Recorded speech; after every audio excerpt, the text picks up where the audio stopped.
The day has come then that we must tilt the Senate also in our favor. And more times than not, the senator that we currently have, who in the past served us well, does not serve us well now, and sides more often with the left than even the middle, let alone the right. I need more. I demand more. This is a time when our lives begin to end if we become silent about things that matter. This matters. From this day forward, we will not be silent.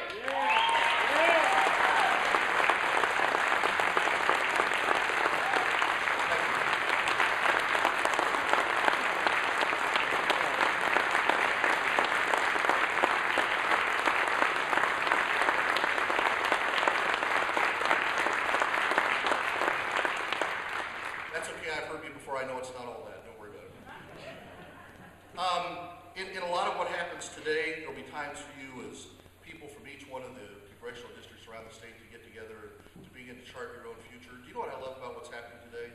There isn't just one voice. This is not a day for your voice to be compartmentalized or to be still. This is the day for your voice to become amplified. This is the day for everybody from all over the state to begin to speak. Today, we meet here, which, by the way, you can't find this place by accident. I mean, it's a great place, but I put it into, it's the first time I ever put a location into Google Earth and it said, what?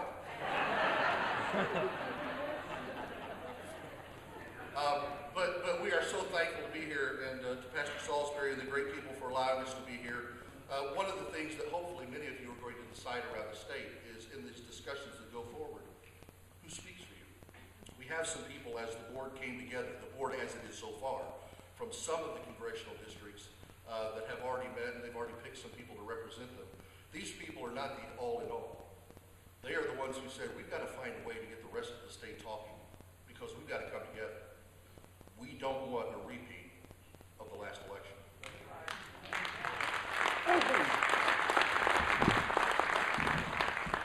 When Republicans come together and 62% don't vote for a guy, but he becomes the candidate, we goofed. Let us not goof again, shall we not? So this is just the first of many meetings. Here we're up in north central Indiana. I hope next time we're down south. And I hope, look, here's the deal with me, just so you know. You bring the donuts, I'll show up. We need to meet in the east, we need to meet in the west. As I told some of the people when we gathered a week or so ago, here's my dream. When this is all done and we're getting ready for the next election, when we have found the who that goes with our what, when we're all unified and we're one big voice, that even all the way to the office of Richard Lugar, they cannot deny us any longer, that this thing will end up with a big rally on the steps of the State House, and the world will know that Indiana, for one, is going to lead the way, because we're going to have a who that lifts up the Constitution. Just so you know, Mr. President, we will cling to our Constitution.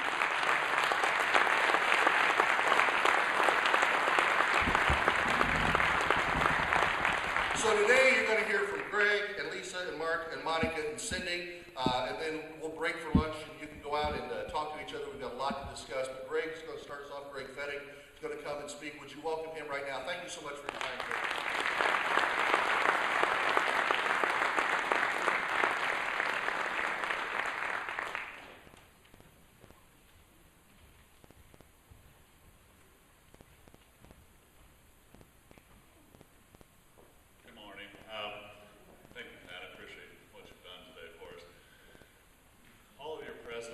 Today is not only appreciated, but it's humbling.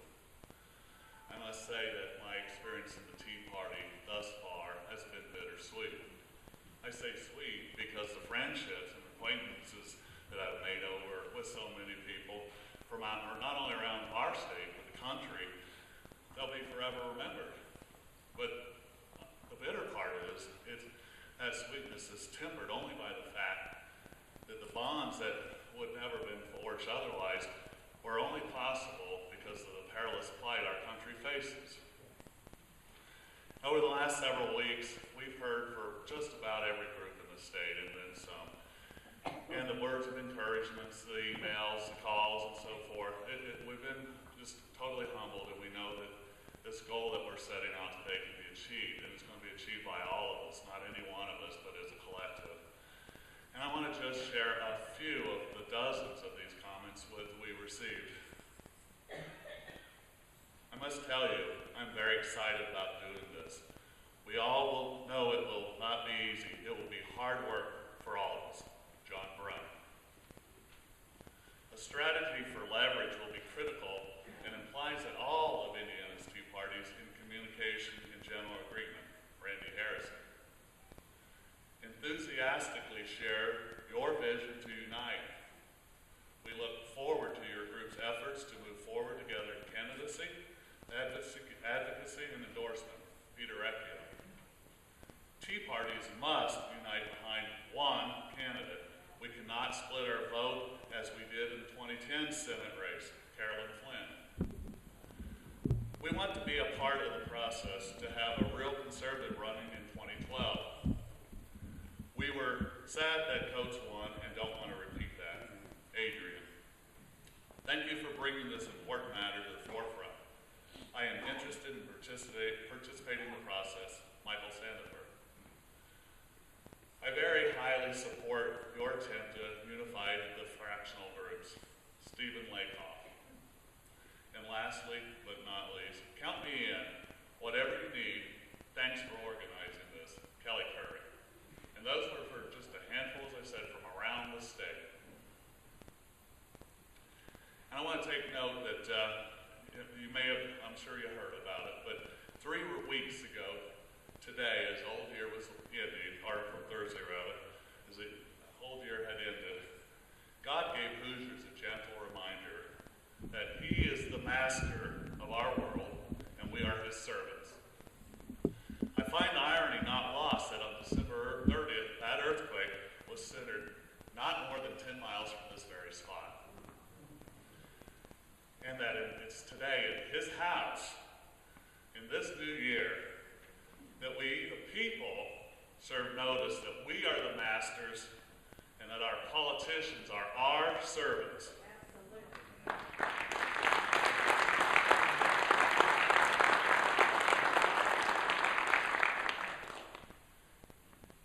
And those that have forgotten this and continue to ignore the Constitution,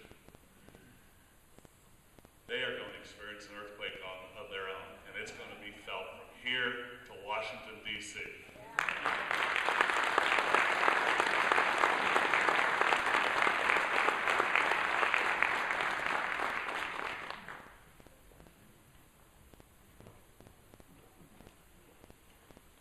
I need to get taller.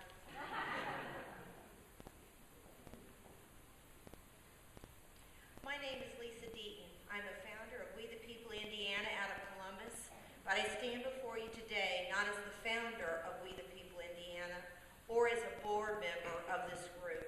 I'm here as a fellow citizen of this great state, as a taxpayer, and a lover of the Constitution and its original intent. I am here because of a belief that I have that the answers are in our past, in the spirit of our founders, not in today's version of government that would enslave us, but to the spirit that cries for freedom.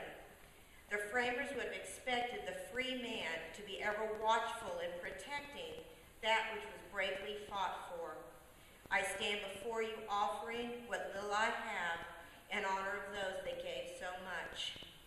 I became a resident of Indiana in June of 1999. My husband moved us from his home in Texas so that I could live close to my parents. I lived in Texas for over 20 years. As anyone in this room who has ever gone to Texas knows, Texas is an attitude.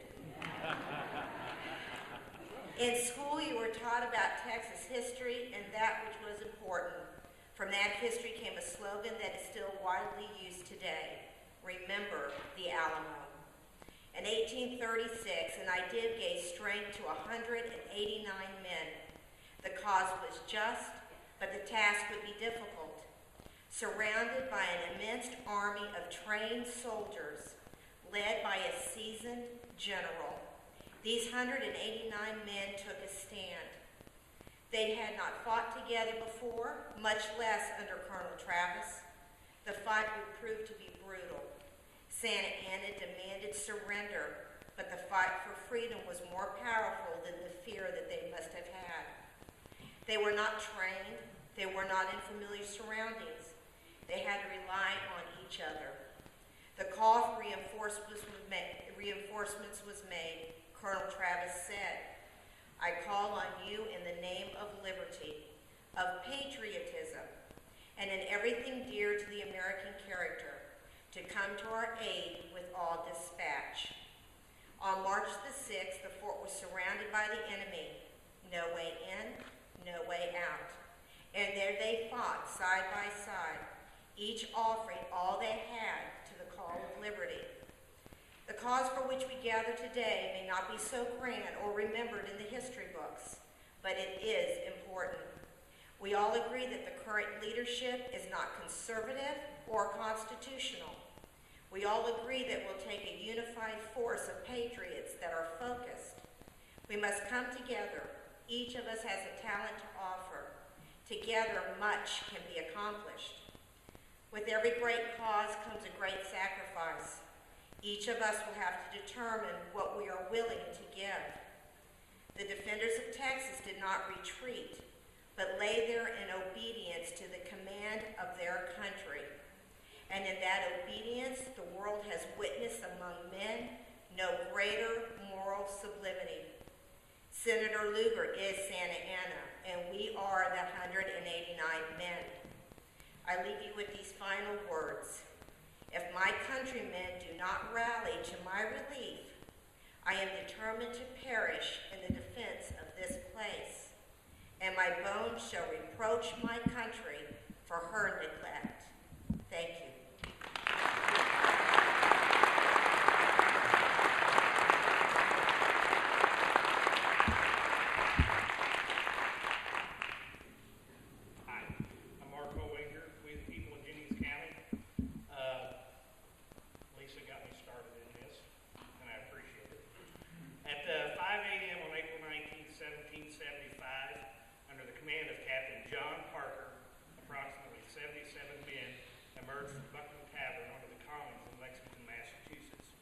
These Minutemen were the first American colonists to face down the British Army in the first battle of the American Revolution.